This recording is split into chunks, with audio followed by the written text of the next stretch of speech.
Praise the lord.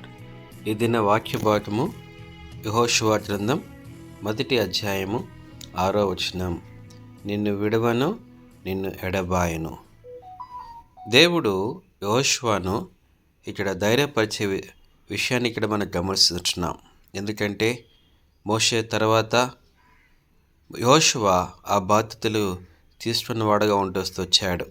ఇంతవరకు మోషే యొక్క నాయకత్వంలో ఇజ్రాయెల్ ప్రజలు నడుస్తున్న వారు ఉంటూ వచ్చారు. అయితే మోషే ఈ సమయంలో మరణించిన తర్వాత ఆ గొప్ప బాధ్యతలు యెహోషువ తీసుకున్నవాడుగా ఉంటూ వచ్చాడు.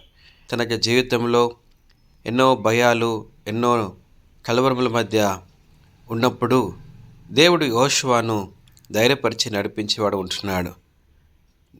మనకు జీవితంలో కూడా మనకు ముందున్న సవాళ్ళ కొరకు, మన ముందున్న గొప్ప పనుల కొరకు, మన ముందున్న మనకు భవిష్యత్తు కొరకై మనం కూడా ఆలోచించినప్పుడు ఎంతో భయపడేవారు ఉంటాం, ఎన్నోసార్లు దిగులు పడేవారు ఉంటాం.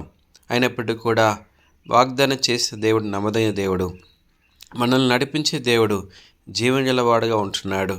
అందును బట్టే దేవుడిచ్చిన బలాన్ని బట్టి, దేవుడిచ్చిన వాగ్దానం బట్టి మనం దేవుని సన్నిధిని కలిగి మనం ముందుకు వెళ్ళవలసి ఉంటున్నాం.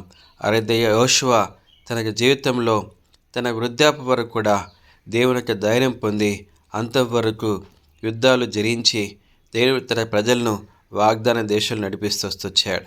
ఆ రీతిగా దేవుడు ఇతను నీకు నాకు సహాయం చేయను గాక. ఆమేన్.